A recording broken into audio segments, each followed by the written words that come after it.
tudo bom? Hoje a gente vai aprender um pouquinho sobre figura e fundo, tá? Quando a gente vai ver uma obra no museu, a gente vai fazer uma leitura de imagem, tá? Ah, mas prof, mas uma imagem dá para ler? Dá, e eu vou ensinar vocês, tá? Quando a gente vai ler um texto que a prof na sala dá, ou mesmo um texto que a gente vê em casa, a partir da leitura dele, de como ele está encaixado, de quantas linhas ele tem, né, a forma que ele está escrito, se tem título, se não tem. Então, tudo isso são características que vão dizer que tipo de texto que é.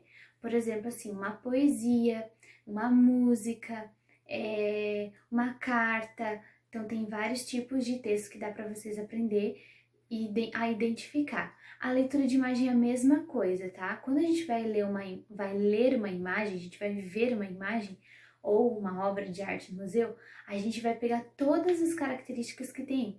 Por exemplo, assim, a gente vai olhar uma obra de arte e a gente vai ver que tipo de cores está sendo usado. Ah, está sendo usado bastante vermelho, amarelo e laranja, por exemplo. Então, ele dá uma sensação de mais quentinho por causa do sol. Ah, mas ele tá usando muita cor escura, cinza, preto, marrom bem escuro, então dá um sentimento de medo, então, sabe? Ou assim, sinistro, né? Coisas assim, meio sombrio. Então, a imagem ela pode mostrar muita coisa pra gente, tá? Então, a gente sempre tem que estar atento a isso. Outra coisa que pode aparecer também numa imagem, numa obra, é a questão da forma como ele está sendo pintado, que tipo de tinta que foi utilizado, né? Lá antigamente, quando existiam os homens das cavernas, eles não tinham telas para pintar, eram pintados em caverna, né? Na rocha ou então em pedaços de couro. Então a gente descobriu a pintura a partir daí, certo? Porque lá não tinha telas para ser pintadas, então era feito nas cavernas mesmo.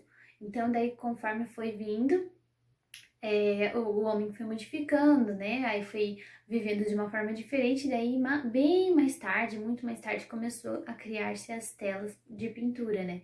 Então, tudo isso, essas características podem mostrar de que situação que o pintor estava, entendeu? Então, é mais ou menos nesse jeitinho, tá? Outra característica também que a gente pode ver é a questão da forma como ele está sendo desenhado, né?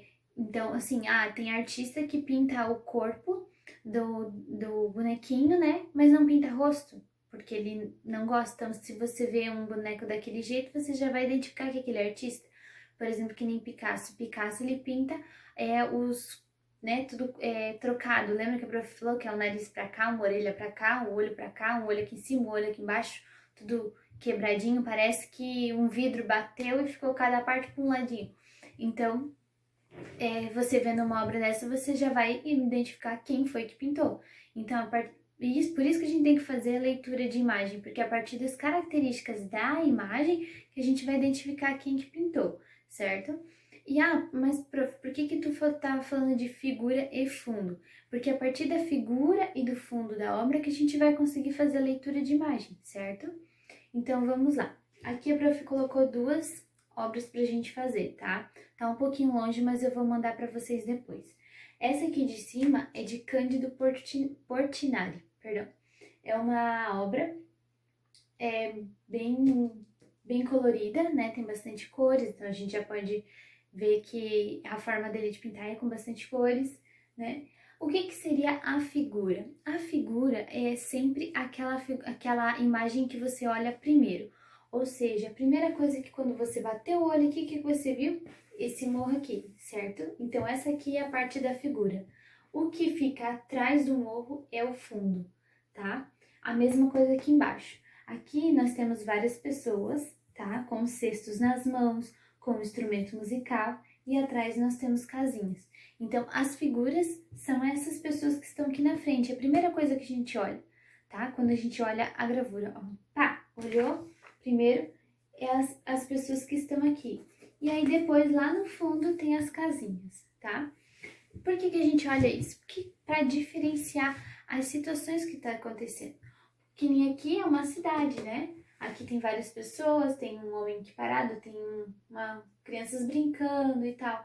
E lá no fundo aqui do morro, aqui em cima, tem casinhas pequenas. Por quê? Para mostrar a percepção espacial. Mas, prof, que palavra difícil. Percepção espacial, o que que é? É a noção de espaço nessa obra aqui. É como se você estivesse aqui paradinho, olhando tudo que estava acontecendo. Então, as casinhas que são maiores são as mais perto. E as menorzinhas, e conforme tá ficando mais longe, ela vai ficando menorzinha, tá? Mesma coisa nessa obra aqui. Se você estivesse aqui na frente olhando, essas primeiras casinhas aqui, a amarela e a azul, são as mais perto. E aí, conforme vai ficando pequenininhas as casinhas, é porque tá ficando mais distante, para mostrar que a rua é longa, ela tem bastante distância, tem bastante casinhas, certo? Então, é por isso que a diferença é figura e fundo, tá? O fundo, que é o que tá aqui atrás, ele serve para demonstrar as situações de onde que era aquela situação que o pintor estava pintando, que local que era, como que era que as pessoas viviam, como que era o tipo de moradia, ou então, dependendo se é uma pintura num parque, né? Como é que você vai identificar que é um parque, que é um local assim que você pode fazer um piquenique? Com o fundo, porque você vai ver bastante árvores, vai ver gramado para poder sentar, fazer um piquenique. Então, dependendo do local e do fundo, você vai identificar onde que era, tá? E a figura da frente é o que tem mais significado, é o que é mais importante para o autor, o que o autor queria mostrar mais pra gente, tá? Nesse caso aqui, ele queria mostrar como que as pessoas viviam nesse local aqui, né? Elas trabalhavam carregando cestos, pescando, porque aqui tem um senhor com uma vara de pescar, né? Tem um outro fazendo um tear aqui embaixo, e tem os outros se alegrando, né, tocando instrumentos musicais. E o fundo para demonstrar onde que é, certo? Então, para isso que serve a figura e o fundo. É para que a gente possa ver as características do local e o que o autor e o pintor queria mostrar pra gente, certo? É a mesma coisa que uma leitura de texto. Leitura de texto vê as características do texto e a leitura de imagem para ver as características da imagem, para ver o que o pintor queria mostrar pra gente, certo?